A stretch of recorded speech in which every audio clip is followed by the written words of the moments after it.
¿Qué tal, amigos? Mi nombre es Salomón de la Cruz. Bienvenidos a su programa Harpazo. En nuestro programa anterior hablamos de los sinónimos acerca del arrebatamiento de la iglesia y presentamos un ejemplo muy claro, la vida de Enoc. Aunque dejamos en claro que nuestra ilustración del Antiguo Testamento no puede fundamentar una doctrina que solo fue revelado plenamente hasta la llegada del Nuevo Testamento, no obstante, sí puede ser tomado como un ejemplo. Este es el caso de Enoc, el cual presentamos en nuestro programa anterior. La historia de Enoc es una historia de esperanza. Enseña que el destino humano no es la eterna separación de su creador. Existe la posibilidad de regresar al jardín, al paraíso de Dios. El programa de Dios es la vida, no la muerte. Mientras las otras personas que caminaron sin Dios tienen como fin la muerte, Dios enseña con la vida de Enoc que la monotonía de la muerte puede romperse, pues existe una alternativa. Enoc optó por esa alternativa y no murió, sino que prefirió caminar con Dios y finalmente fue arrebatado, removido de la tierra y transportado al cielo, traspasando las esferas de la existencia terrestre. En Dios tenemos la posibilidad del elemento sorpresa. La rutina agobiante y opresora no debería esclavizar nuestra vida. Hay una alternativa que rompe con esa rutina. Esta alternativa tiene sus raíces en una relación especial con Dios, un caminar con Él, siguiendo fielmente sus pasos. Si esto haces un día, también tú desaparecerás, pues Él te llevará a su eterno hogar. La esperanza de la venida de Cristo con su vida y profecías fue anunciado desde hace unos 6,000 años por este misterioso personaje llamado Enoc, mencionado por Judas, versículo 14. De estos también profetizó Enoc, séptimo desde Adán, diciendo: he aquí vino el Señor con sus santas decenas de millares. Así que el regreso del Señor lleva unos 6,000 años de anuncio. El tiempo se está cumpliendo. La resurrección de los que durmieron en Cristo, la transformación de los creyentes vivos en ese momento y la traslación de ambos se va a dar en el rapto de la iglesia. Enoc es el séptimo desde Adán. El séptimo siempre ocupa un lugar especial. Habla de plenitud, de número completo, de tiempo completo. También en el Nuevo Testamento coincide con el llamado plenitud de los gentiles con el arrebatamiento de la iglesia. Enoc vive 365 años, una vida plena e íntegra, no necesita ser demasiado larga. Fue sacado de la tierra prematuramente para que no se contaminara con el mundo y antes de que cayera el juicio del diluvio. Esto explica la razón del rapto y que será antes de los juicios de la tribulación. Caminó con Dios, indica su vida de obediencia y comunión. Esto se dice de Enoc y de Noé, su bisnieto, 6, versículo 9 de Génesis. Porque otros han caminado delante de Dios, como Abraham, pero Enoc no solo vivió, sino que experimentó una comunión íntima continua, un caminar que implica una comunión firme y progresiva, y no se trata de algo casual.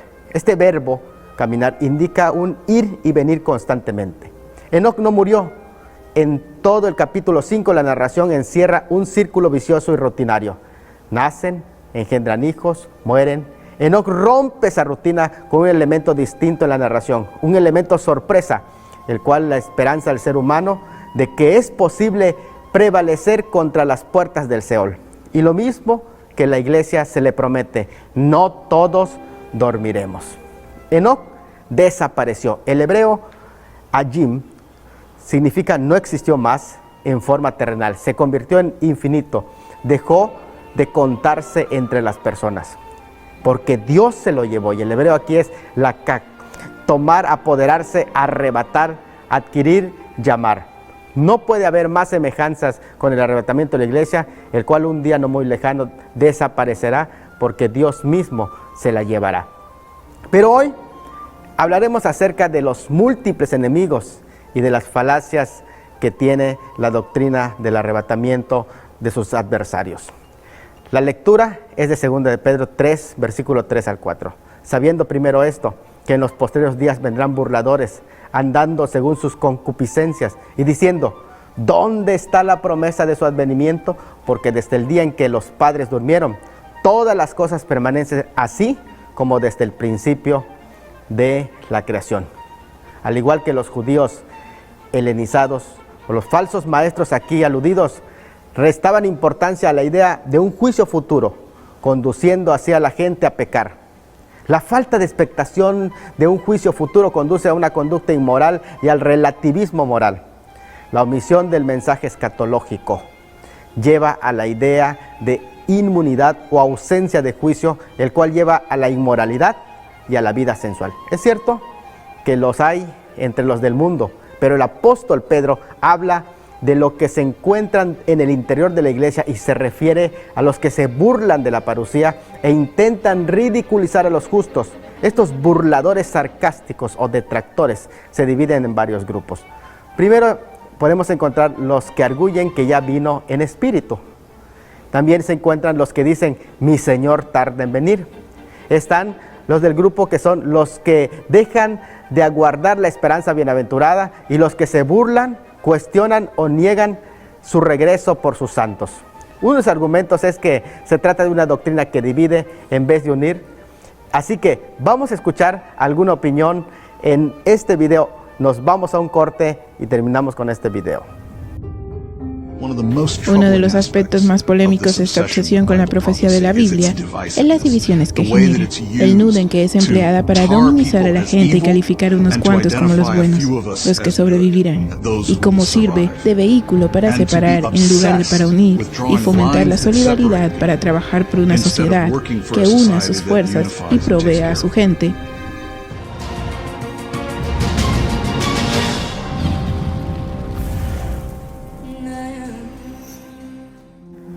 Como pudimos darnos cuenta en el video anterior, el arrebatamiento de la iglesia ha sido una doctrina muy atacada que siempre ha tenido enemigos. Pero vayamos a estudiar la palabra del Señor. En su primera carta, el apóstol Pedro fortalece a los que están pasando pruebas externas que son para la iglesia peligros externos. La segunda carta, sin embargo, advierte de terribles peligros, pero que se tratan en el interior de la iglesia, ya no en el exterior. Los peligros internos son peores que los externos. El capítulo 1 de segunda carta de Pedro habla de los verdaderos apóstoles y profetas del Señor. El capítulo 2 es tenebroso, abrumador, de muchas tinieblas, semejante solamente al libro de Nahum en el Antiguo Testamento, dirigido a Nínive, un pueblo apóstata.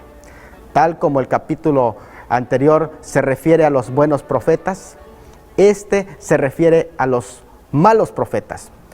Pablo profetiza la llegada de la apostasía al decir, en los postreros tiempos muchos apostatarán de la fe, en el año 56. Pedro anuncia su llegada, habrá falsos profetas. Pero Judas, en el año 66, describe su llegada y dice, se han introducido encubiertamente.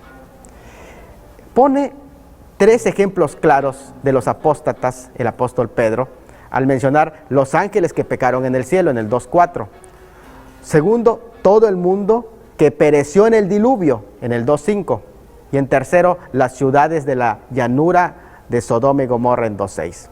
Hay 2 ejemplos humanos de la preservación y salvación en medio de un mundo apóstata, los cuales son el ejemplo de Noé y el ejemplo de Enoc.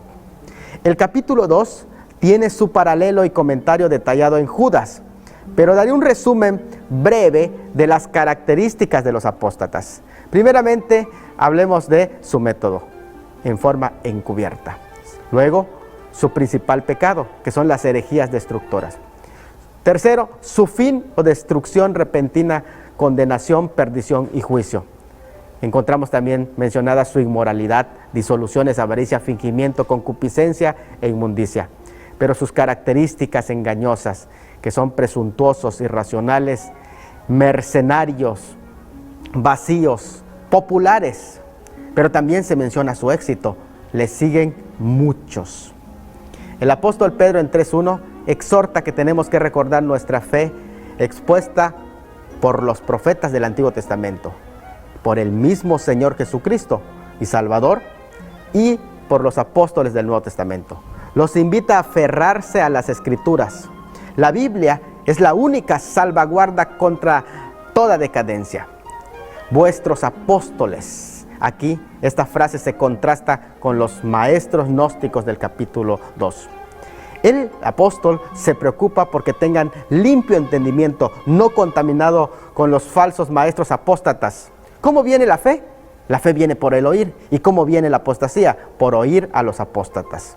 En este capítulo se menciona al menos 5 conceptos escatológicos, los cuales les invito a que vayamos analizando uno por uno. El primer concepto es el concepto de los postreros días. En este versículo 3 se menciona los postreros días. Comenzaron con el ministerio de Jesucristo y se extenderán hasta que llegue su advenimiento e inicie el llamado Día del Señor. En el versículo 4 se menciona el segundo concepto, que es el advenimiento o parusía. Se refiere a su venida en términos generales, incluidos las 2 etapas que son su venida por sus santos y con sus santos. Jesús en sus parábolas instó a estar preparados y prohibió establecer fechas para su llegada. Aunque por su lenguaje algunos pensaban que sucedería mientras ellos estuviesen vivos.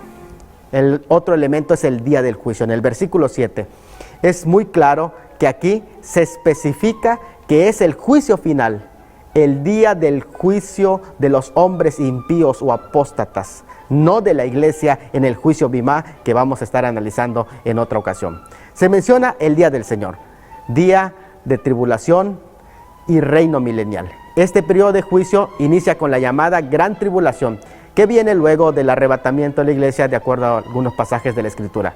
Viene como ladrón de manera inopinada, callada e inesperada. Los cielos pasarán con gran estruendo, las estrellas se encenderán, las obras humanas serán quemadas, y como dice el versículo 8, para aclarar el concepto del día del Señor, un día es como 1000 años según el Salmo 94. Lo que significa es que Dios trasciende el tiempo y no está sujeto al concepto de tardanza o prontitud al trascender la dimensión temporal. El apóstol no dice que un día son 1000 años o 1000 años un día, sino cómo. El reloj de Dios no corre como los nuestros. Eso lo ignoran los escarnecedores. El Señor Jesús dijo que ese día viene como ladrón, y Pablo explica que esta expresión que se refiere a los distraídos hijos de la noche. Juan también lo menciona en Apocalipsis como ladrón. Es un símil que indica la manera inesperada y destructiva. El día del Señor incluye todo el programa desde el principio del periodo de la tribulación hasta tierra nueva y cielos nuevos, en el cual no dice que comienza el día del Señor, sino en el cual menciona que está incluido. El versículo 7 ubica su tiempo exacto, el día del juicio de los hombres impíos. Luego tenemos el día de Dios, el día de la consumación y juicio final. Pone fin al día del Señor entre terrores y juicios. Además, se establecen cielos nuevos y tierra nueva. Con todo esto, habrá burladores sarcásticos de la venida de Cristo. Pedro hace un juego de palabras en griego que se traduce como burladores sarcásticos, los cuales provienen de ser tribalizadores, mencionados solo en Judas, versículo 18.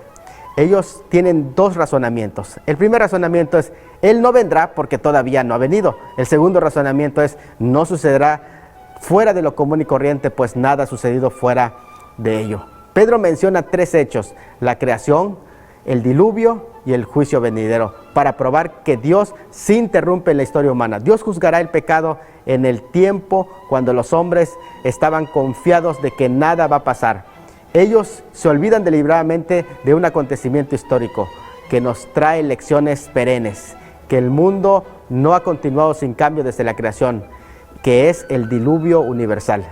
Pero también recuerda al hombre que el fuego concluirá con lo que el agua dejó sin terminar. Por eso la frase, reservados para el fuego. Vamos a un corte y dejamos con este video que nos menciona la razón de por qué la doctrina del arrebatamiento tiene demasiados detractores. Acompáñenme. El arrebatamiento habla de hecho de los sentimientos de las personas. Esa es una de las razones por la cual hay tantos detractores. Hay gente que quiere ver a sus hijos crecer, casarse y tener hijos. y no quieren que el arrebatamiento suceda inmediatamente.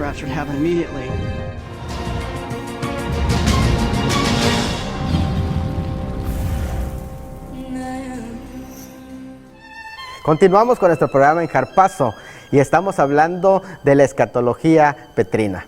La discusión referente al futuro es práctica y sugiere cómo vivir el presente. Contrasta con la simple actitud de curiosidad griega. Incluso quienes sufrían en el presente se acogen de manera especial a la esperanza apocalíptica de su regreso, para hallar fortaleza que les hace perseverar en medio de las pruebas aparentemente insuperables en la era presente. La parucía prometida por Cristo en Mateo 24:32, anunciado por los ángeles en Hechos 1:11, predicada por Pedro en 1 Pedro 1:16, Hechos 3:20 y por Pablo en 1 Tesalonicenses 5:1 y 2 Tesalonicenses 2:1. Esta es la promesa a la que Pedro alude. Dios no es impotente ni está indispuesto a cumplir su promesa de regresar, según los versículos 4, versículos 9 y versículos 13, que mencionan: ¿dónde está el cumplimiento de la promesa de su venida? Ustedes los cristianos, según hablan o comentan las frases de estos apóstatas, nos han amenazado con advertencias acerca de un juicio sobre el mundo. Insisten en que Dios va a intervenir para castigar a los malvados y que destruirá la tierra. Estas son sandeces, no tenemos que temer a nada de eso. Son puras mentiras de los cristianos.